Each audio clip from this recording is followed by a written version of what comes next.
அஸ்ஸலாமு அலைக்கும் வரஹ்மத்துல்லாஹி வபரகாத்துஹு. எல்லாம் அல்ல அல்லாஹும் நல்லடியார்களே, இந்த நேரத்தில் எனக்கு தரப்பட்டிருக்கக்கூடிய தலைப்பு அருள்மிகு திருமணம். திருமணத்தில் 2 வகை இருக்கின்றது. ஒன்று அருள் திருமணம், இன்னொன்று பொருள் திருமணம். இதிலே நம்முடைய திருமணம் எப்படி அமையப் போகின்றது என்பதை பார்ப்பதற்காக வேண்டித்தான் இந்த தலைப்பு. இன்றைக்கு திருமணம் என்பது ஒரு உறவாக பார்க்கப்படவில்லை, அது ஒரு வரவாக பார்க்கப்படுகின்றது. அல்லாஹ் தஆலா திருக்குர்ஆனில் சொல்கின்றான், வஹுவல்லதீ ஹலக மினல் மாயி பஷரா, அவன்தான் நீர் துளியிலிருந்து மனிதனை படைத்தான். ஃபஜஅலஹு நஸபம் வ சிஹ்ரா, அதைத்தான் இரத்த பந்தமாகவும் திருமண வழி சொந்தமாகவும் ஆக்கி வைத்திருக்கின்றான் என்று அல்லாஹ் தஆலா இந்த மனித உறவை பற்றி சொல்கின்ற பொழுது, திருமணம் என்பது அது ஒரு உறவு என்று குறிப்பிடுகின்றான். இன்னொரு வசனத்திலே அல்லாஹ் சொல்கின்றான், ஒமின் ஆயாத்திஹி அன் ஹலகலக்கும் மின் அன்ஃபுசிக்கும் அஸ்வாஜா லிதஸ்குனு இலைஹா. சூரத்து ரூம் என்ற அத்தியாயத்தில் அல்லாஹ் வானம் பூமியை படைத்ததை, மனிதர்களுக்கு மத்தியில் பல்வேறு பாஷைகள் பேசப்படுவதை, இப்படி பல அத்தாட்சிகளை சொல்லி வரக்கூடிய அந்த இடத்தில் இந்த செய்தியை, இந்த அற்புதத்தை குறிப்பிடுகின்றான். உங்களை ஜோடியாக அவன் படைத்தது, அந்த ஜோடியை எதற்கு படைத்தான்? லிதஸ்குனு இலைஹா, நீங்கள் அவரிடத்தில் அமைதி பெறுவதற்காக வேண்டி. திருக்குர்ஆனை போன்று எந்த ஒரு வேதமும் பெண்ணுக்கு இப்படிப்பட்ட மகிமையை, மகத்துவத்தை, கண்ணியத்தை கொடுத்ததே கிடையாது. பெண் என்றால் பேய் என்றார்கள், பெண் என்றால் பிசாசு என்றார்கள். ஆனால் திருக்குர்ஆன் சொல்கின்றது, ஆண் சமுதாயத்தை பார்த்து சொல்கின்றது, உங்களுடைய மனைவி உங்களுடைய மன அமைதி, மன நிம்மதி என்று குறிப்பிடுகின்றது. அந்த நிம்மதியை பெறுவதற்காக வேண்டி உங்களுக்கு அவனே உங்களிலிருந்தே ஒரு ஜோடியை ஏற்கனவே படைத்து விட்டானே, அது அவனுடைய மிகப்பெரிய ஒரு அற்புதத்தில் உள்ளது. வஜால பைனக்கும் மவத்ததம் வரஹ்மா, உங்களுக்கு மத்தியிலே அவன் அன்பையும் பாச மலையையும் ஏற்படுத்தியிருக்கின்றான், பாச இணைப்பையும் ஏற்படுத்தியிருக்கின்றான். அஃபலா ததக்கரூன், நீங்கள் சிந்தித்து பார்க்க வேண்டாமா? இவன் திருமணம் முடிக்கின்றான், முடித்துவிட்டு ஒரு 40 நாளிலே வளைகுடாவிற்கு சென்று விடுகின்றான். செல்கின்ற பொழுது அவன் மனைவி பேசுகின்ற அந்த பேச்சு ஏதோ கண்ணாடி கிளாஸ் கீழே விழுந்து நொறுங்கும் போது ஒரு இசை சத்தம் கேட்குமே, அது போன்று அவளுடைய பேச்சு, அவளுடைய கொஞ்சல், அவளுடைய ஊடல், அவளுடைய கோபம், அவளுடைய ஆத்திரம் அத்தனையுமே அந்த டேப் ரெக்கார்டில் பதிவு செய்து சவுதிக்கு எடுத்து செல்கின்றான். நீண்ட கால வேலை, 2 ஆண்டுக்கு ஒரு முறை தான் மனைவியை சந்திக்க வர முடியும். இதனால் இவன் பதிவு செய்திருக்கக்கூடிய இந்த ஒளிநாடாவை எடுத்து இரவு வேளையிலே அங்கு பணிபுரியக்கூடியவர்கள் ஒவ்வொருவரும் அனுபவித்த அனுபவத்தை, அந்த வேதனையை நான் உங்களிடத்தில் சொல்லிக் கொள்கின்றேன். நானும் அங்கு பணிபுரிந்தேன்.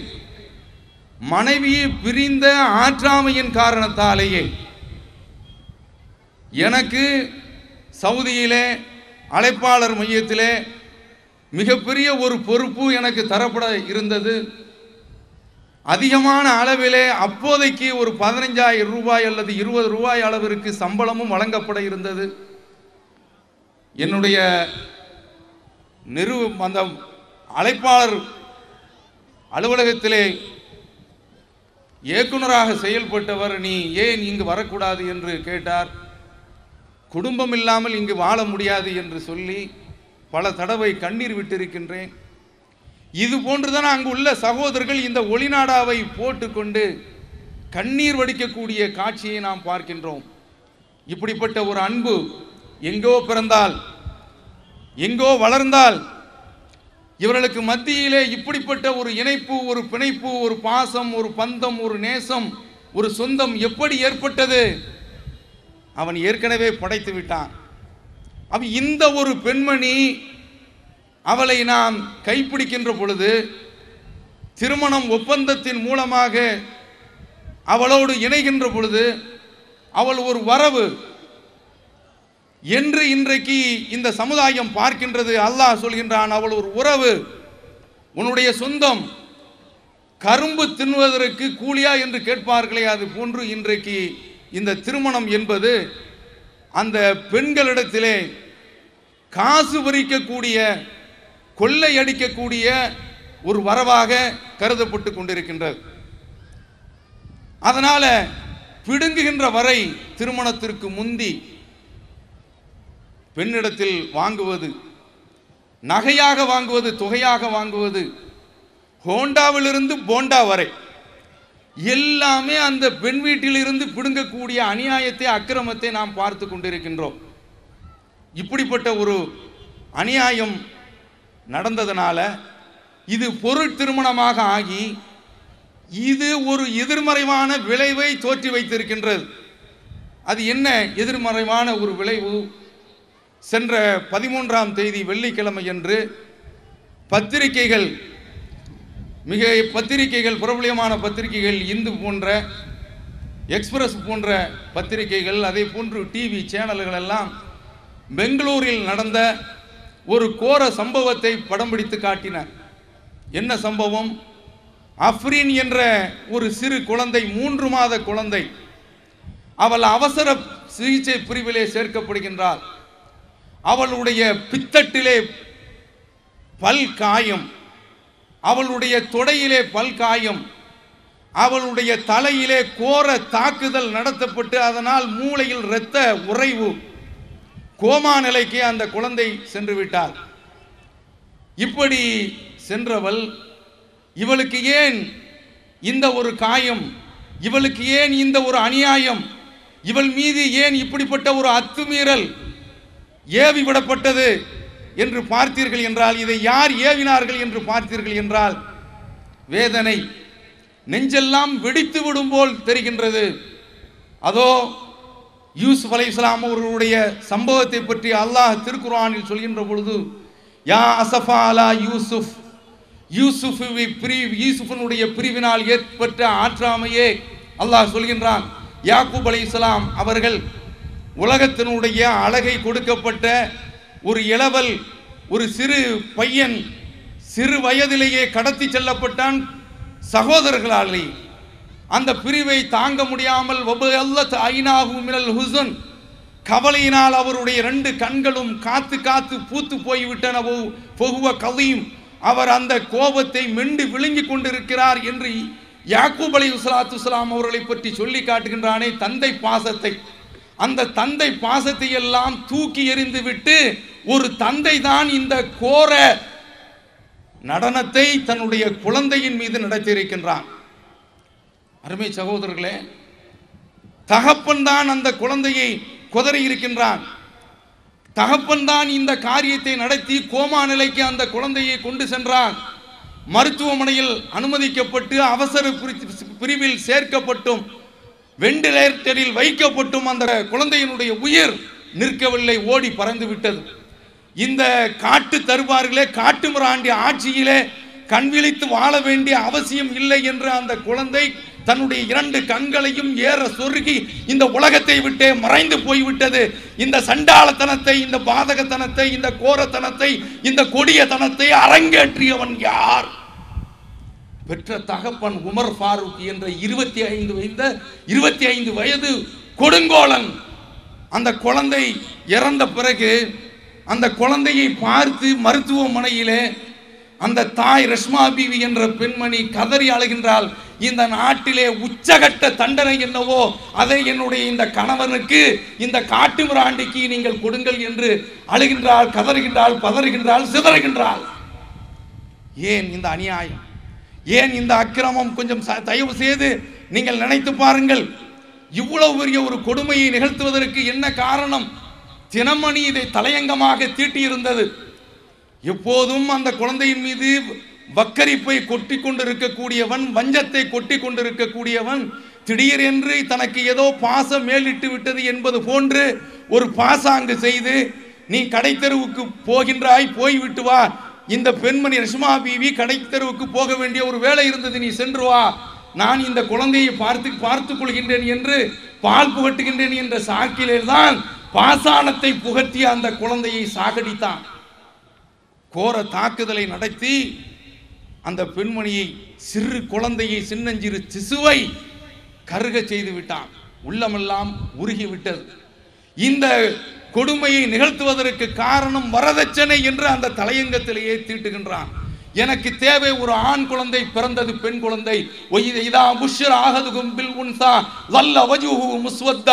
அன்றைய அளவு காலத்திலே காட்டுமிராண்டிகள் என்று அழைக்கப்பட்டவர்கள், கொடுங்கோளர்கள் என்று அழைக்கப்பட்டவர்கள், அவர்களை பற்றி சொல்லும் போது அவர்களுக்கு பெண் குழந்தை என்ற சுப செய்தி சொல்லப்பட்டால், நற்செய்தி சொல்லப்பட்டால் அவர்களுடைய முகம் சுருங்கி கருத்து போய்விடும். ஒவ்வொரு கலீம், அவன் கோபத்தை மெண்டு விழுங்கி கொண்டிருக்கின்றான். அவனுக்கு சொல்லப்பட்ட அந்த செய்தியை கேட்டுவிட்டு சமுதாயத்தை விட்டு ஓடி ஒளிந்து கொள்ள நினைக்கின்றான். கேவலத்தோடு அந்த குழந்தையை உயிர் வாழ வைப்பதா அல்லது உயிரோடு புதைப்பதா என்று யோசித்துக் கொண்டிருக்கின்றான் என்று அல்லாஹ் அந்த வறண்ட காலத்தை பற்றி, இருண்ட காலத்தை பற்றி சொல்லிக் கொண்டிருக்கின்றானே. அந்த நிலைமை இன்றைக்கு திரும்பியது ஏன்? எதனால்? இந்த திருமணம் பொருட்திருமணமாக ஆக்கப்பட்டதின் காரணத்தால். ஒரு பெண் என்றால் அவள் கொட்டி அழ வேண்டும் தன்னுடைய புருஷன் வீட்டுக்கு. ஒரு பெண் என்றால் அந்த புருஷனுடைய வீட்டிற்கு கப்பம் கட்ட வேண்டும் என்ற நிலைமை ஏற்பட்டதின் காரணத்தினால்தான் இவ்வளவு பெரிய ஒரு சோதனை. அதைத்தான் இவன் செய்திருக்கின்றான். பார்க்கின்றோம், ஒரு ஆடு குட்டி இணுகின்றது. பார்த்தேன் சமீபத்திலே, சிறுவயதில் பார்த்தது. அந்த குட்டி ஈன்ற அந்த ஆடு பாசத்தோடு தன்னுடைய நாவினால் அதன் மேல் வழியக்கூடிய அந்த திரவத்தை அப்படியே, நஞ்சை எடுத்து அப்படியே குடித்து அந்த முழுமையும் பாசத்தை வெளிப்படுத்தி அந்த ஆட்டுக்குட்டியை அரவணைக்கக்கூடிய அந்த காட்சி. அல்லாஹு அக்பர். அல்லாஹு தாலா இந்த மிருகங்களுக்கு கொடுத்த பந்தத்தை, பாசத்தை மனிதர்களுக்கும் தானே கொடுத்து இருக்கின்றான். ஒரு மாடு கன்று இடுகின்ற பொழுது அது குலைந்து தன்னுடைய நாவினால் நக்கி அந்த கன்றின் மீது செலுத்தக்கூடிய பாசம், அன்பு மலை இந்த மனித சமுதாயத்திற்கு இல்லையா? இருக்கத்தானே செய்தது. அதோ நபி ஸல்லல்லாஹு அலைஹி வஸல்லம் அவர்களுடைய மனைவி ஆயிஷா ரலியல்லாஹு அன்ஹா அவர்களுக்கு முன்னால் ஒரு பெண்மணி 2 பெண்களை அழைத்து வருகின்றாள். அன்னையார் வீட்டில் இருந்தது ஒரே 3 பேரிச்சம்பழங்கள். அந்த 3 பேரிச்சம்பழங்களை தர்மம் செய்கின்றார்கள். 2 குழந்தைகளும் அந்த குழந்தைகளுக்கு அந்த பேரிச்சம்பழத்தை பங்கு வைத்து கொடுத்து விடுகின்றார்கள். ஒன்றை எடுத்து அந்த தாய் சாப்பிட எத்தனிக்கின்ற பொழுது, வாய்க்கு கொண்டு வருகின்ற பொழுது, 2 குழந்தைகளும் அந்த பேரிச்சம்பழத்தையும் அப்பிக்கொள்ள துடிக்கின்ற பொழுது தன்னுடைய வயரை காய போட்டு விட்டு அந்த குழந்தைக்கு அந்த பேரிச்சம்பழத்தை 2ஆக பிரித்து அப்பொழுதும் நீதம் செலுத்திய அந்த பெண்மணியுடைய இந்த காட்சி ஆயிஷா ரலியல்லாஹு தஆலாவுடைய உள்ளத்தை உருக்க, அதை நபி ஸல்லல்லாஹு அலைஹி வஸல்லம் அவரிடத்தில் வந்து சொன்ன உடனே, இன்னல்லாஹ கத் அவ்ஜப லஹா அல் ஜன்னா, இந்த பெண்ணுக்கு, இந்த குழந்தைக்கு இந்த தாய் அன்பு செலுத்தியதன் காரணத்தினால் சுவனத்தை கடமையாக ஆக்கிவிட்டான் தன் மீது. அவளுக்கு சுவனம் நிச்சயம் என்று சொன்னார்களே, எதனால்? பாசமழை பொழிந்ததன் காரணத்தினால். அந்த தாய் தான் இந்த சிறு மலர்களை, இந்த சின்னஞ்சிறு சிசுக்களை, கள்ளம் கபடம் அறியாத இந்த பிஞ்சுகளை ஏன் கொன்றொழிக்கின்றாள்? தகப்பன் கொன்றொழித்தான், தாயும் கொன்றொழிக்கின்றாள். 2001 என்று நினைக்கின்றேன், இந்து பத்திரிகையில் வந்த ஒரு செய்தி. சேலம் மாவட்டத்தில் உள்ள பகுதிகள், எடப்பாளையம், இன்னும் போடிநாயக்கனூர் போன்ற பகுதிகளிலே நிருபர்கள் செல்கின்றார்கள். அங்கு அதிகமான குழந்தைகள் கொல்லப்படுகின்றார்கள். ஏன் இந்த குழந்தைகள் கொல்லப்படுகின்றார்கள்? பெண் குழந்தைகள் ஏன் சிதைக்கப்படுகின்றார்கள், வதைக்கப்படுகின்றார்கள் என்று பேட்டி எடுக்க செல்கின்றார்கள். அப்போது அந்த பெண்கள் சொல்கின்றார்கள், இதுகாரும் நாங்கள் இந்த குழந்தைகளை சாகடிப்பதற்கு கையாண்ட யுக்திகள், கையாண்ட வேலைகள் அத்தனையுமே காவல்துறைக்கு தெரிந்துவிட்டது. கள்ளிச்செடி, எருக்கம்பாலை வைத்து கொலை செய்து கொண்டிருந்தோம். இதுவெல்லாம் பிரேத பரிசோதனையில் தெரிந்து விடுகின்றது. எங்களை பிடித்து அவர்கள் தண்டிக்க ஆரம்பித்து விட்டார்கள். இப்போது நாங்கள் என்ன செய்கின்றோம் தெரியுமா? புதிய கலைகளை கையாண்டு இந்த கொலைகளை நாங்கள் செய்கின்றோம். அவர்கள் சொல்கின்றார்கள், பெண்களே பேட்டி கொடுக்கின்றார்கள். புதிய கலைகளை கையாண்டு இந்த கொலைகளை செய்கின்றோம். என்ன செய்கின்றார்கள்? ஒரு குழந்தை பிறந்தவுடனேயே தொப்புள் கோரியோடு அந்த குழந்தை பிறக்கின்றது. தாய்க்கும் இந்த பிள்ளைக்கும் உள்ள உறவாக அந்த குழந்தையை அப்படியே தொப்புள் கொடியை அறுப்பதற்கு இவர்கள் எல்லாரும் அறுக்கத்தான் செய்வார்கள். அறுத்து அந்த இரத்தம் பீரிடும் அல்லவா, அதை நிறுத்த வேண்டுமே. அப்படி நிறுத்துவது கிடையாது. குழந்தையினுடைய அந்த தொப்புள் கொடியில் இருந்து அப்படியே இரத்தம் பீரிட்டு சன்னி கண்டு அந்த குழந்தை துடிதுடித்து சாகின்றது. இது ஒரு புதிய யுக்தி, புதிய வழிமுறை. அடுத்து, இந்த குழந்தை தாயினுடைய மார்பகத்தில் பால் குடிக்கின்ற பொழுது, ஒரு தாய் அந்த குழந்தை பால் குடித்துக் கொண்டிருக்கும் பொழுது அந்த குழந்தைக்கு பால் போதும் என்ற உடனே வாயை எடுத்து விடும், பராக்கு பார்க்க ஆரம்பித்து விடும். தாய் உணர்ந்து கொள்கின்றால் வயிறு நிரம்பி விட்டது என்று கீழே இறக்கி விடுவாள். இதே தாய் இப்போது என்ன செய்கின்றார்கள் தெரியுமா? அதிகமான அளவில் அந்த குழந்தைக்கு பாலை ஊட்டுவதற்கு பதிலாக கோழி சூப்பை கொடுக்கின்றாள். ஓவர் ஃபீடிங், திரும்ப திரும்ப திரும்ப திரும்ப கோழி சூப்பு ஊட்டப்பட்டு விம்மி விசும்பி அந்த குழந்தை அதிலேயே துடிதுடித்து சாகின்றது. ஏன், எதனால்? சிந்தித்து பாருங்கள். இந்த திருமணம் பொருட்திருமணமாக ஆனதனுடைய விளைவு. அடுத்து பார்க்கின்றோம், இந்த குழந்தையை ஈர துணியினால் சுற்றி, பிறந்த குழந்தை சுற்றி ஒரு டேபிள் ஃபேனுக்கு முன்னால் அந்த ஃபேனை ஃபுல் பிளாஸ்ட்ல முழு வேகத்தில் சுழல செய்கின்றார்கள். அதிலேயே ஆஸ்பிக்சியேஷன், மூச்சு திணறி அந்த சின்னஞ்சிறு குழந்தை, கள்ளங்கபடமற்ற குழந்தை துடிதுடித்து சாகின்றது. எதனால்? ஒரு பெண்மணி பகிரங்கமாகவே, இந்திராணி என்ற பெண்மணி சொல்கின்றாள், எனக்கு 2 பெண் குழந்தை, 3வது ஒரு பெண் குழந்தை பிறந்தால் கொலை செய்வேன். ஏனம்மா கொலை செய்கின்றாய் என்று கேட்கின்ற பொழுது அவள் சொல்கின்றாள், ஆமாம், இந்த குழந்தை பிறந்ததில் இருந்து அது காது குத்து, அதற்கடுத்து சடங்கு, அதற்கடுத்து திருமணம், அதற்கடுத்து புருஷன் வீட்டிற்கு கட்டி ஆள வேண்டும். இந்த இழிவுக்கும் இந்த ஏளனத்திற்கும் நாங்கள் ஆளாக வேண்டுமா? அதை முளையிலேயே நாங்கள் கிள்ளி எறிந்து விட்டு போகின்றோம், செத்து விட்டு போகட்டும் என்று கருணைக்கு மறுபெயரான ஒரு தாயே இப்படி கொலை செய்ய துணிந்து விட்டாள் என்றால் என்ன காரணம்?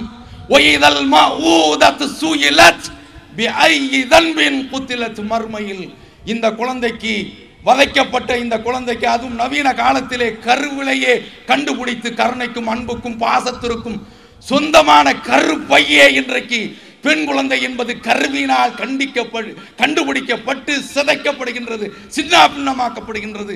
இந்த குழந்தை எழுப்பப்பட்டு நீ ஏன் கொல்லப்பட்டாய் என்று கேட்டால் அது சொல்லும், வரதட்சணை.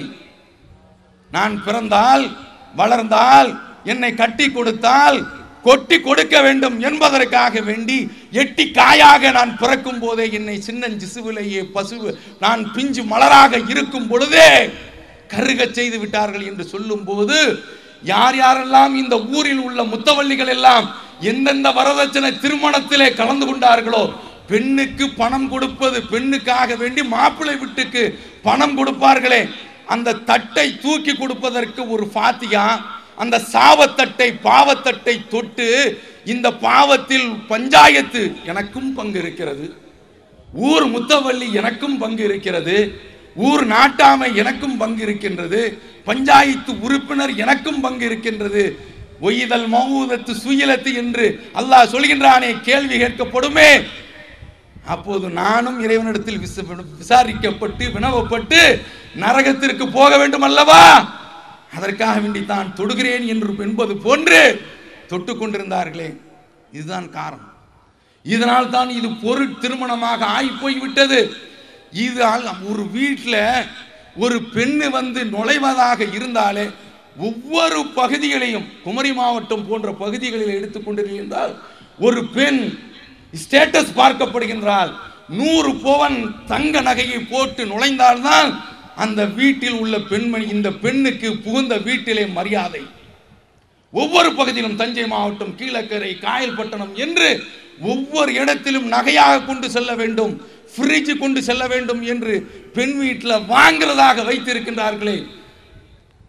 பெண் என்பது அவள் ஒரு வரவாக கருதப்படுகின்றாள், உறவாக கருதப்படவில்லை. அதனால்தான் இந்த பாவம் எல்லாம் தொலைக்கப்பட வேண்டும். அல்லாஹ்வுடைய கிருபையினால் நீங்கள் என்ன நினைப்பீர்களோ தெரியாது. நான் சுன்னத்துல் ஜமாத் மதரசாவிலே 8 ஆண்டு பயின்றவன். என்னுடைய வீட்டிலே நான் திருமணம் முடிக்க வேண்டும் என்று நான் சொல்கின்றேன்.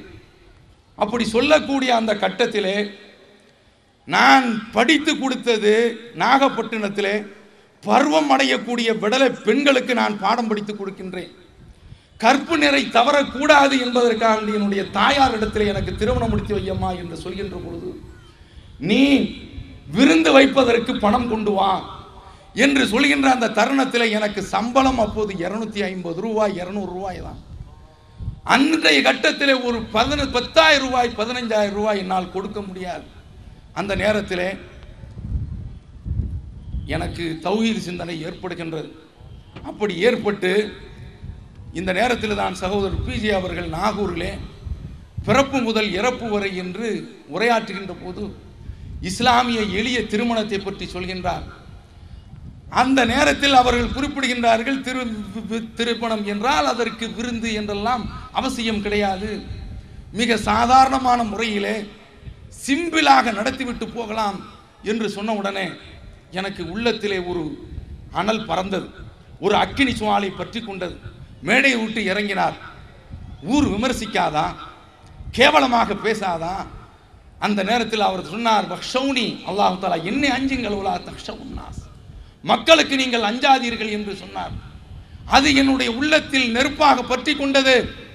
அப்போது முடிவு செய்தேன், வெறுமனே எந்த விதமான மாலையும் இல்லாமல் ஒரு எளிய திருமணத்தை அன்றைக்கு நடத்தி காட்டினேன். என்னுடைய சொந்த வீட்டில் நான் விருந்து வைக்கவில்லை. என்னுடைய திருமணம் 1986 மிகப்பெரிய அளவிலே மேலப்பாளையத்திலே நடக்கும்போது சகோதரர் பிஜே அவர்கள் வந்து உரையாற்றினார்கள். பரபரப்பாக பேசப்பட்டது, வஹாபி கல்யாணம் என்று விமர்சிக்கப்பட்டது. ஆனால் சந்தோஷம் அடைகின்றேன், 1986 ஏற்றி வைத்த ஜோதி இன்றைக்கு இறைவனுடைய அருளால் இந்த தௌஹீத் ஜமாத் பல்லாயிரக்கணக்கான இளைஞர்கள் இன்றைக்கு தமிழகத்திலே பெண்களுக்கு இன்றைக்கு லட்சக்கணக்கில் மகர் கொடுத்து, அல்லாஹ்விற்கு எல்லா புகழும், லட்சக்கணக்கில் மகர் கொடுத்து எளிய திருமணத்தை இன்றைக்கு முடிக்க ஆரம்பித்து விட்டார்கள். இதனால் விருந்து போடுவதற்கு சக்தி உள்ளவர்கள் கூட ஒரு சிறிய அளவிலே விருந்தை கொடுத்து விட்டு முடித்துக் கொள்கின்றார்கள். எதனால் இப்படி வருகின்றோம்? இந்த திருமணத்திற்கு முன் வர வேண்டும் என்று இந்த ஜமாஅத் கேட்டுக்கொள்கின்றது. நபி ஸல்லல்லாஹு அலைஹி வஸல்லம் அவருடைய காலத்திலே திருமணத்திற்கு என்று ஆன செலவு விருந்துக்கு மட்டும்தான். அன்றைய காலத்திலே மண்டப திருமணம் கிடையாது. அன்றைய காலத்திலே மிக பெரிய அளவிலே விருந்து படைத்ததும் கிடையாது. ஒரு சொற்ப அளவில் தான் விருந்து வைப்பார்கள். அந்த விருந்தில் கூட மிகப்பெரிய அளவுல செலவு வந்துவிடக் கூடாது என்பதற்காக வேண்டித்தான் நபி ஸல்லல்லாஹு அலைஹி வஸல்லம் அவர்கள் சொல்கின்றார்கள், இன்ன ஆலமன் நிக்காஹ் ஐஸருஹு பரக்கா. திருமணத்திலேயே மிக மிக இறைவனுடைய அருளுக்கு, ஆசைக்கு, அபிவிருத்திக்கு பாத்தியப்பட்ட ஒரு திருமணம். எந்த திருமணத்திலே செலவு மிக சிக்கனமாக செலவழிக்கப்படுகின்றதோ அந்த திருமணம் தான் என்று சொல்லிவிட்டார்கள். அருமை சகோதரர்களே, சகோதரிகளே, சிக்கனமான முறையில் திருமணம் என்று சொல்லக்கூடிய இந்த கட்டத்திலே நபி ஸல்லல்லாஹு அலைஹி வஸல்லம் அவர்கள் பரக்கத் என்ற அந்த வார்த்தையை சொல்கின்றார்கள். பரக்கத்திற்கு மட்டும் விளக்கம் சொல்வதற்கு ஒரு 3/4 மணி நேரம் வேண்டும். அதற்கு நேரம் இல்லை. அதற்கு ஒன்றை நான் எடுத்து காட்டி விளக்கத்தை சொல்கின்றேன். பரக்கத்து என்பது மிக குறைந்த அளவு ஆனால் நிறைந்த வளம். இதுதான் பரக்கத்து. நபி ஸல்லல்லாஹு அலைஹி வஸல்லம் அவர்கள் இந்த திருமணத்தோடு பரக்கத்தை அதிகமாக சம்பந்தப்படுத்துகின்றார்கள். பாரக்கல்லாஹு லக்க, அல்லாஹ் உனக்கு அகத்தில் அருள் செய்வானாக, ஓ பாரக அலைக்க, உனது புறத்தில் அருள் செய்வானாக, ஓ ஜமா பைனகுமா ஃபீ கைர், உங்களை நன்மையிலேயே ஒன்று சேர்த்து வைப்பானாக என்று நபி ஸல்லல்லாஹு அலைஹி வஸல்லம் அவர்கள் பரக்கத்தை சொல்லி தான் வாழ்த்துகின்றார்கள். அப்துர் ரஹ்மான் இப்னு அவுஃப் அவர்கள் திருமணம் முடித்து விட்டு வருகின்றார்கள். அவர்களுடைய மேனியிலே நறுமண திருமணத்தினுடைய அடையாளத்தை பார்த்துவிட்டு முஹைம் என்னப்பா விசேஷம் என்று கேட்கின்றார்கள். தஸவ்வஜது இம்ராஅத்தன் மினல் அன்சார், அன்சாரி பெண்களில் ஒருத்தியை ஒரு பேரித்தம்பல கொட்டை அளவிற்கு தங்கத்தை மகராக கொடுத்து நான் திருமணம் முடித்தேன் என்று சொல்கின்ற பொழுது நபி ஸல்லல்லாஹு அலைஹி வஸல்லம் அவர்கள் பாரக்கல்லாஹு லக், அல்லாஹ் உனக்கு பரக்கத் செய்வானாக என்று வாழ்த்து விட்டு ஆவுலி முழு விஷாத், ஒரு ஆட்டை அறுத்தேன், நீ விருந்து கொடு என்று சொல்கின்றார்கள். அவன் நீ என்ன பார்க்க வேண்டும் என்றால் திருமணத்திற்கு ரொம்ப தேவை பரக்கத்து. அந்த பரக்கத்து வேண்டும் என்றால் செலவு, அதிலும் விருந்து. இன்றைக்கு மண்டபம் என்று பார்க்கின்ற பொழுது கோடி கணக்கில் அந்த மண்டபத்தில் காசை அள்ளி வீசுகின்றார்கள். இந்த ஜமாத்து மட்டும்தான் அல்லாஹ்விற்கு எல்லா புகழும், எல்லா காரியங்களையும் மெட்டிகுலஸ்லி ரொம்ப உன்னிப்பாக பார்த்து எங்கெங்கு இந்த தீமையினுடைய வேர் விரிந்து போகும், கிளைவிடும் என்று தெரிந்து அந்த வேரை அறுக்கக்கூடிய ஒரு ஜமாத். அந்த அடிப்படையில் நான் சொன்னேனே, திருமணம் என்பது விருந்து. அந்த விருந்துல தான் அதிகமான அளவுல காசு கரியாக்கப்படுகின்றது. அதனால அதுல நீங்க செலவை சிக்கனமாக நீங்கள் செலவிடுங்கள் என்று கொண்டு வந்ததுடன் மண்டப திருமணத்தையும் வேண்டாம் என்று சொல்லி, மண்டப திருமணம் வைத்தீர்கள் என்றால் மார்க்க அடிப்படையில் அது தடுக்க முடியாது. அதனால எங்களுடைய ஜமாத்திலிருந்து தஃப்தர் வரும், தாயி வரமாட்டார் பிரச்சாரம் செய்வதற்கு. ஆவணம் வரும், அழைப்பாளர் வரமாட்டார் என்று முடிவெடுத்து இந்த ஜமாத்தினுடைய கட்டுப்பாட்டிற்கு உட்பட்டு, அதனால என்ன சிரமம் வந்தாலும் பரவாயில்லை என்று நாங்கள் இந்த திருமணத்தை எளிய முறையில் நடத்தி காட்டுகின்றோம் என்ற அடிப்படையில் இன்றைக்கு பல சகோதரர்கள் அதற்கு முன் வந்திருக்கின்றார்கள். அதிலையும் பார்க்கின்றோம் பெண் வீட்டு விருந்து. பெண் வீட்டு விருந்தை பற்றி மிக தெளிவான முறையிலே விமர்சித்து பேசி, அந்த பெண் வீட்டு திருமணத்தில் கலந்து கொள்ளக்கூடாது. நான் கற்பனைக்காக வேண்டி சொல்லவில்லை. ஒரு காலத்தில் பெண் வீட்டில் அதிகம் கேட்டு கேட்டு கேட்டு அந்த பெண் வீட்டில் ரொம்ப நொந்து போனாங்க. அல்லாஹ்வுடைய கிருபையினால இது எல்லாவற்றிற்கும் காரணம் இந்த ஏகத்துவம் என்ற தூய புரட்சி. அதுதான் இவ்வளவு பெரிய ஒரு மாற்றத்தை கொண்டு வந்திருக்கின்றது. ஒரு வீட்டில் போய் நீங்கள் பெண் வீட்டு சார்பிலே விருந்து வைக்கக்கூடாது, மார்க்கத்தில் கூடாது, அதுவும் ஒரு வரதட்சணை, நீங்கள் விருந்து வைக்கக்கூடாது என்று சொன்ன உடனே அவர் கௌரவ பிரச்சனையாக எடுத்துக்கொள்கின்றார். நான் விருந்து வைத்தே தீர்வேன், அவன் பொண்ணு வேண்டாம் சொன்ன உடனே அப்படியே அவர் ஆத்திரப்பட்டு பெண்ணு வேண்டாம் என்று சொல்கின்றாரே என்று சொல்லிவிட்டு அடுத்து சொல்கின்றார், என்னுடைய வீட்டில் என்னுடைய மகளுக்காக வேண்டி நான் விருந்து வைக்கவில்லை என்றால் தூக்கில் மாற்றி தொங்கிக் கொள்வேன். பாருங்க, என்ன ஒரு காலம் என்று பாருங்கள். அப்ப அந்த அளவிற்கு இந்த பெண் வீட்டினுடைய விருந்து அதனுடைய போதை ஊட்டப்பட்டு இருக்கின்றது. இது பழுவாக ஆக்கப்பட்டு இருக்கின்றது. இப்போது என்ன நிலைமை தெரியுமா? ஒரு பெண்மணி சொல்கின்றாள், கற்பனையாக சொல்லவில்லை, எம்மா பெண்களுக்குள்ளே பேசிக்கிறாங்க, சுன்னத்து வல் ஜமாத்தில் நீ மாப்பிள்ளை பார்த்து உன்னுடைய பிள்ளையை நீ கொடுக்காதே, நீ என்ன கஷ்டப்பட்டாவது ஒரு தௌஹீத் மாப்பிள்ளையை பார்த்து நீ கொடு என்று சொல்லக்கூடிய அளவுல ஒரு வரலாற்று புரட்சி ஏற்பட்டு இருக்கின்றது. அருமை சகோதரர்களே, ஏன் தௌஹீத் மாப்பிள்ளை என்றால் அவன் பிரசவ செலவு அனைத்தையும் ஏற்றுக்கொள்கின்றான். சுன்னத்து வல் ஜமாத் மாப்பிள்ளை என்றால் தலைப்பிரசவத்தை பெண் வீட்டிலே சாட்டி விடுகின்றான்.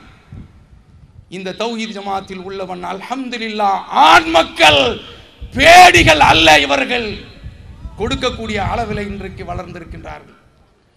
ஏன் இப்படி வந்தாங்க?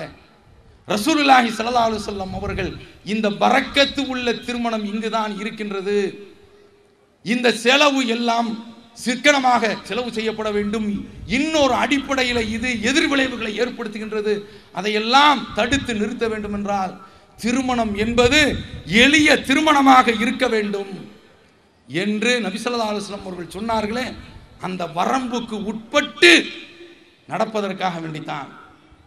அடுத்து பார்க்கின்றோம், இந்த திருமண விருந்தெல்லாம் நடக்கின்றதே, இதுவெல்லாம் ஒரு இபாதத்து, வலிமா என்பது சுன்னத்து. நபி ஸல்லல்லாஹு அலைஹி வஸல்லம் அவர்களே உத்தரவு போடுகின்றார்கள்.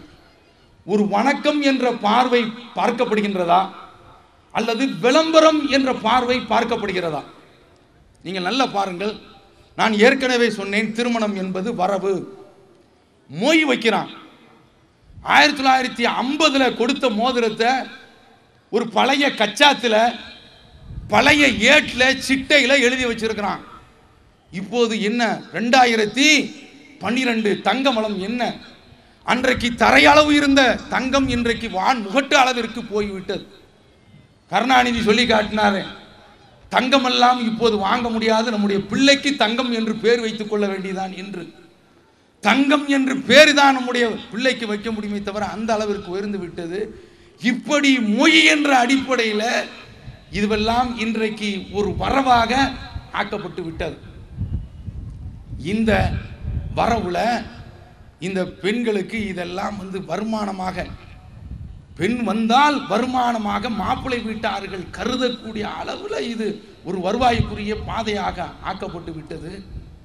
அதையெல்லாம் உணர்த்தி இந்த பெண்களுக்கு கொடுக்கக்கூடிய அளவில் நாம வர வேண்டும் என்று இந்த ஏகத்துவ தாக்கம் ஏற்பட்டு, சிந்தனை ஏற்பட்டு சமுதாயத்தில் இன்றைக்கு மாற்றம் ஏற்பட்டு இருக்கின்றது. இப்படி மாற்றம் ஏற்படுவதற்கு முன்னால் இவர்கள் எல்லாம் விருந்து வைத்தார்களே, என்ன அடிப்படையில் வச்சாங்க? விருந்துக்கு வரும்போது 25 ரூபா, ஒவ்வொரு பகுதியிலையும் ஒரு 50 ரூபா ஒரு கவர். அட இங்கு இதுக்கு ஹோட்டல்ல போய் சாப்பிட்டு போயலாம் இல்லை? மொய் என் வீட்டில் வந்து சாப்பிட்டான் காசு கொடுத்தா, நான் உன் வீட்டில் வந்து சாப்பிட்றேன் காசு கொடுக்குறேன் என்று மொய் தான் இன்றைக்கு விருந்து. அடுத்து அல்லாஹ் அக்பர், ஒரு பணக்காரனுடைய வீட்டில் அவனுடைய சொந்த தங்கை மகன் நான் மருத்துவக் கல்லூரிக்கு போய் படிக்க வேண்டும், 1 லட்சம் ரூபாய் தாருங்கள் என்று கேட்பான். நான் மெரிட்ல பாஸ் ஆகியிருக்கிறேன், எனக்கு மேற்செலவுக்கு ஒரு லட்சம் ரூபாய் தேவை என்று கேட்பான். அல்லது அவனுடைய தங்கை வீட்டில் தங்கை மகன் ஒரு ஆஸ்பத்திரியில் அனுமதிக்கப்பட்டிருப்பான், அதற்கெல்லாம் இந்த அண்ணன்காரன் ஒரு செலவும் செய்ய மாட்டான். ஆனால் அதே சந்தர்ப்பத்தில் கல்யாண பந்தல்ல பல லட்சத்தை காலியாக்கி கொண்டிருப்பான். நடக்கிறதா இல்லையா? அவன் இவன் கொடுக்கக்கூடிய விருந்து எதற்கு? அப்துல் ரஹ்மான் ராவுத்தர் அல்லது அப்துல் ரஹ்மான் மரைக்கார் அல்லது அப்துல் ரஹ்மான் சேட்டு பெரிய விருந்து வைத்தார் என்பதற்காக வேண்டித்தான்.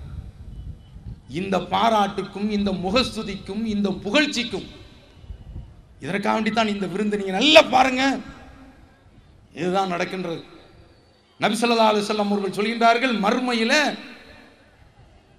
முதல்ல ஒரு ஷஹீத் தான் விசாரிக்கப்படுகின்றார். பெரிய ஹதீஸ் முஸ்லிமில் இடம்பெறுகின்றது. ஒரு செல்வந்தர், அதே போன்று மார்க்க அறிஞர் விசாரிக்கப்படுகின்ற பொழுது முதல்ல இந்த ஷஹீத் இடத்தில் கேட்கும் போது அல்லாஹ் தஆலா அவரை அழைத்து அவருக்கு செய்த உபகாரங்களை, அருட்கொடைகளை எல்லாவற்றையும் பட்டியல் போட்டு சொல்லி காட்டுவான். அதையெல்லாம் அவருக்கு சொல்லி கொடுத்த பிறகு, இவ்வளவு பாக்கியங்களை உனக்கு செய்திருக்கிறேனே, நீ எனக்காக வேண்டி என்ன செய்திருக்கிறாய்? இறைவா, உனக்காக வேண்டித்தான் என்னுடைய உயிரை விட்டேன், மாய்த்தேன், உன்னுடைய பாதையில் தான் என்னுடைய உயிரை அர்ப்பணித்தேன் என்று சொன்ன உடனே அல்லாஹ் சொல்கின்றான், பொய் சொல்ற, நீ உலகத்தில் தியாகி என்று பாராட்டப்பட வேண்டும் என்பதற்காக வேண்டி உன்னுடைய உயிரை விட்டாய். உனக்கு இப்பொழுது நரகம்தான், அந்த புகழ் உனக்கு கிடைத்து விட்டது, நீ இறந்த பிறகு நரகத்திற்கு செல் என்று அனுப்பிவிடுவான். இதே போன்று செல்வந்தர், இதே போன்று மார்க்க அறிஞர். இங்கு நாம் என்ன பார்க்க வேண்டும்? ஒரு மனிதன் புகழ் கிடைக்க வேண்டும் என்றால் அதற்காக வேண்டி சாகவும் செய்வான். அதுதான் இதில் இந்த திருமண விருந்தில் என்ன நடக்கின்றது? புகழ் கிடைக்க வேண்டும் என்பதற்காக வேண்டித்தான் இந்த ஆட்டம். இது போன்று காசெல்லாம் கரியாக்கக்கூடிய ஒரு நிலைமை. அதனால இதையெல்லாம் விட்டு மிக மிக சொற்பனமான முறையில் திருமணத்தினுடைய விருந்தை வைத்து இந்த திருமணத்தை அருள்மிகு திருமணமாக ஆக்க வேண்டும். அடுத்து இந்த திருமண வாழ்க்கை தொடர்ந்த பிறகு இன்றைக்கு இரண்டாம் திருமணம் என்று சிலர் ஆரம்பித்திருக்கின்றார்கள். ஒரு சிலர் 2, 3, 4 என்று கோவையில் 1, ஏர்வாடியில் 2, சென்னையில் 3 என்று இப்படி பட்டியல் போய்கொண்டே இருக்கிறது. இதுல என்ன அநியாயம் என்றால், அல்லாஹ் சொல்கின்ற போது வஅஹதன மின்கும் மீசாகன் கலீலா, இவர்கள் உங்களிடத்தில் கடுமையான ஒரு ஒப்பந்தத்தை பெற்றிருக்கின்றார்கள் என்று அல்லாஹ் சொல்கின்றான். முதல் தாரத்தை இவர்கள் இந்த ஒப்பந்தத்தின் அடிப்படையில் தான் கல்யாணம் முடித்திருக்கின்றார்கள். இந்த முதல் தாரத்திடத்தில் திருமணம் ஆகக்கூடிய அன்றைக்கு நான் இரண்டாவதும் கல்யாணம் முடிக்கப் போகின்றேன் என்று சொல்லியிருந்தால் கழுத்தை நீட்டி இருக்கவே மாட்டாள், வீட்டில் நுழைந்திருக்க மாட்டாள். ஆனால் இவர்கள் என்ன செய்கின்றார்கள்? கல்யாணம் முடித்துவிட்டு இந்த பெண்ணுக்கு தெரியாமலேயே இன்னொரு கல்யாணம். இந்த முதல் மனைவி நீ எங்க போறங்கப்பா, பொய். அதே போல இரண்டாவது மனைவி இடத்தில் போனா அங்க பொய். ஆக பொய்யிலேயே மொத்த அந்த இரண்டாவது கல்யாணம் முடிக்கக்கூடிய ஆட்களுடைய நிலைமை எல்லாம் ஒட்டு மொத்தமாக இவர்கள் பொய்யையே வாழ்க்கையாக ஆக்கி கொண்டிருக்கின்றார்கள், சீரழிகின்றார்கள். 2 பேருக்கு மத்தியில மத்தளத்துக்கு 2 பக்கம் அட்டி என்பது போன்று 2 பேருக்குமே இங்க ஒரு பஞ்சாரி இருக்கிறாள் என்பதை தெரியாமல் மனம் முடிக்கக்கூடியவன் இருக்கிறான்.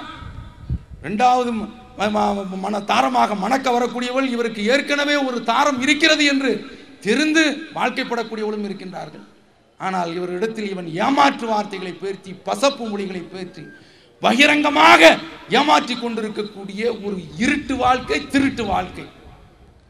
முதல் தாரத்திற்கு சொல்லு, சம்மதிச்சா முடிச்சுக்க. அப்படி முடிக்காமல் இப்படி ஏமாற்றக்கூடியவர்கள் இவர்கள் எல்லாம் இன்றைக்கு மார்க்க பிரச்சாரர்கள் வேற பிரச்சாரங்களாக வேற இருக்கின்றார்கள். இஸ்லாம் இப்படி சொல்லவில்லை. முதல் தாரத்திடத்தில் தெரிவி, அவளுடைய சம்மதத்தை நீ பெறு. தேவைப்பட்டால் அவள், நீ இன்னொரு பெண்ணை முடிக்க போறியா, நான் உன்னிடத்திலிருந்து விடுபட்டுக் கொள்கின்றேன் என்ற ஒரு வாய்ப்பு அவள் சொல்வதற்கு இருக்கிறதல்லவா, அதை வழங்க வேண்டுமா இல்லையா? அப்படி வழங்காமல் இப்படி ஏமாற்றக்கூடிய ஒரு திருமணத்தையும் நான் பார்க்கின்றோம். அப்ப இந்த அடிப்படையிலும் இது அருட் திருமணத்திற்கு அப்பாற்பட்டு இருக்கின்றது. அப்படி ஒரு திருமணமாக நம்முடைய திருமணத்தை அமைத்துக் கொள்ளக்கூடாது. அடுத்து இது போன்ற திருமணங்கள் என்று வருகின்ற போது இந்த திருமண விருந்துகள், வரதட்சணையின் அடிப்படையிலே நடத்தப்படக்கூடிய திருமணங்கள் என்று வந்தால், இந்த திருமணங்களில் எவ்வளவு பெரிய சொந்தமாக இருந்தாலும் சரிதான், அந்த திருமணத்தில் நாம் பங்கெடுத்துக் கொள்ளக்கூடாது. அப்படி பங்கெடுத்தோம் என்றால், நான் சொன்னேனே, அந்த குழந்தை கொல்லப்பட்டதில் இருந்த அத்தனைக்கும் நாளைக்கு மறுமையில பதில் சொல்லி ஆக வேண்டும். அலைக்கும் ஃபில் கிதாப், அல்லாஹ் வேதத்தில் இறக்கிவிட்டான். இதா சமீதும் ஆயாத்தில்லாஹ், அல்லாஹ்வுடைய வசனங்களை நீங்கள் செவியுற்றால் யுக்ஃபரு பிஹா வ யஸ்தஹ்ஸு பிஹா, அந்த வசனங்கள் மறுக்கப்படும், பரிகசிக்கப்படும். ஃபலா தக்உது மாஹும் ஹத்தா யகூலு ஃபீ ஹதீஸின் கைரி. அவர்கள் வேறு சிந்தனைக்கு, வேறு பேச்சுக்கு தாவுகின்ற வரை அவர்களோடு நீங்கள் உட்காராதீர்கள், அவர்களோடு நீங்கள் பங்கெடுக்காதீர்கள். இன்னக்கும் இதம் மிஸ்லுஹும். அப்படி நீங்கள் பங்கெடுத்தீர்கள் என்றால் நீங்களும் அவர்களை போன்றுதான் என்று அல்லாஹ் சொல்கின்றானே. அந்த அடிப்படையில் இது போன்ற இந்த திருமணங்களை புறக்கணிக்க வேண்டும். புறக்கணித்து விட்டோம் என்றால் நாளைக்கு மறுமையில அல்லாஹ்விடத்தில் நாம் இது போன்ற பாவமான காரியங்கள்ல பெண்களை தேங்க வைக்கக்கூடிய, பெண்களை ஏங்க வைக்கக்கூடிய, பெண்களை அழிக்கக்கூடிய இந்த காரியத்திற்கு துணையாக இருந்த இது போன்ற திருமணங்களை நாங்கள் கலந்து கொள்ளவில்லை, அல்லாஹ் எங்களை பிடித்து விடாதே என்று தப்பிவிடலாம். அவை இந்த மாதிரியான திருமணங்கள் அருட்திருமணங்கள் அல்ல, சாபத்துக்குரிய திருமணங்கள். இந்த திருமணங்கள்ல கலந்து கொள்ளக்கூடாது. அடுத்தது இறுதியாக அருமை சகோதரர்களே, திருமணம் என்று முடிக்க வருகின்ற பொழுது அந்த பெண்ணை தேர்வு செய்கின்ற வேளையிலே தௌஹீதினுடைய அடிப்படையில் ஒரு பெண்ணை நாம் தேர்வு செய்ய வேண்டும். அந்த பெண்ணுக்கு ஏகத்துவ சிந்தனை இருக்கின்றதா என்று பார்க்க வேண்டும். ஏகத்துவ சிந்தனை இல்லாமல் என்னுடைய மாமன் மகளை நான் முடிக்கின்றேன், என்னுடைய மாமி மகளை நான் முடிக்கின்றேன் என்று நீங்கள் திருமணம் முடித்தீர்கள் என்றால் அந்த பெண் நமக்கு வளரக்கூடிய அந்த சந்ததியை, பிள்ளைகளை சுவனத்திற்குரிய பிள்ளைகளாக வளர்ப்பாளா? திருமணம் முடித்த ஒரு மாதத்தில் அந்த பெண்ணுக்கு சந்ததி பாக்கியத்தை கொடுத்துவிட்டு நாம் சமாதியாக ஆகிவிட்டோம் என்றால், தர்கா வழிபாட்டில் உள்ள குடும்பத்தில் உள்ள ஒரு பெண்ணாக இருந்தால் எதற்காக வேண்டி ஊரை பகைத்தோம், உறவை பகைத்தோம், காவல்துறையில் போய் வழக்குகளை சந்தித்தோம், நீதிமன்றங்களுடைய நெடிய படிக்கட்டுகளில் ஏறி இறங்கினோம். எதனால்? யா அய்யுஹல்லதீன ஆமனூ கூ அன்ஃபுஸக்கும் வ அஹ்லீக்கும் நாரா. ஈமான் கொண்டவர்களே, உங்களையும் உங்களுடைய குடும்பத்தாரையும் நரக நெருப்பிலிருந்து காத்துக் கொள்ளுங்கள் என்று அல்லாஹ் சொன்னானே. அந்த அடிப்படையில் தானே. அப்ப இந்த அடிப்படையை மீறி நாம் இது போன்று இணை வைக்கக்கூடிய பெண்களை முடித்தால் என்ன ஆவது? இது ஒரு பக்கம். இப்போது நாம இன்றைக்கு தௌஹீதில் இருக்கிறோம், தர்கா வழிபாட்டில் உள்ள ஒரு பெண்ணோடு நாம் வாழ்ந்து கொண்டிருக்கின்றோம். அந்த பெண்ணிடத்தில் பகிரங்கமா கேளுங்க, எம்மா நீ தௌஹீதை ஏற்றுக்கொள்கின்றாயா? ஏற்றுக்கொண்டேன் என்று சொன்னால் சரி, இல்லை என்றால் உனக்கும் எனக்கும் எந்த விதமான உறவும் இல்லை என்று இப்ராஹிம் அலைஹிஸ்ஸலாம் அவர்களுடைய பாணியில, பாதையில ஹத்தா தூமினு பில்லாஹி வஹ்தா, தனித்த தன்னந்தனி நாயனை நம்புகின்ற வரை உனக்கும் எனக்கும் உறவு இல்லை என்ற அடிப்படையில் நாம் அந்த திருமண ஒப்பந்தத்தை விட்டு விலகிக் கொள்ள வேண்டும். அந்த அளவிற்கு தௌஹீத் ஜமாத்தில் உள்ளவர்கள் கொள்கை தங்கங்களாக, கொள்கை சிகரங்களாக திகழ வேண்டும். ஒரே ஒரு சம்பவத்தை சொல்லி நிறைவு செய்து விடுகின்றேன். அபூ ஜந்தல் என்ற ஒரு நபித்தோழர், நபி ஸல்லல்லாஹு அலைஹி வஸல்லம் அவர்களும் எதிர்தரப்பில் சுஹைல் என்பவருடன், நபி ஸல்லல்லாஹு அலைஹி வஸல்லம் அவர்களும் சுஹைல் என்பவரும் ஒப்பந்தம் பேசிக் கொண்டிருக்கின்ற பொழுது அபூ ஜந்தல் வருகின்றார். அவருடைய உடல்ல சங்கிலி பிணைக்கப்பட்டு இருக்கின்றது. அப்போதுதான் ஒப்பந்தம் பேசப்பட்டு கொண்டிருக்கின்றது. யாராவது ஒருவர் மக்காவிலிருந்து ஈமான் கொண்டு வந்தா அவரை நீங்கள் மக்காவிற்கு திரும்ப அனுப்பிவிட வேண்டும் என்று பேசிக் கொண்டிருக்கக்கூடிய வேளையில் தான் இவர் வருகிறார். ஐ மாஷரல் முஸ்லிமீன் உரத்து இலல் முஷ்ரிகீன். முஸ்லிம்களே, ரசூலுல்லாஹ் இருக்கிறாங்க, அபூபக்கர் ரலியல்லாஹு தஆலா இருக்கிறாங்க, உமர் இருக்கிறாங்க. முஸ்லிம்களே, என்னை பாருங்கள், என்னை வதைத்து எடுத்திருக்கின்றார்கள், என்னை சிதைத்திருக்கின்றார்கள், என்னுடைய மேடையெல்லாம் பாருங்கள், சாராக பிழிந்து விட்டார்கள்.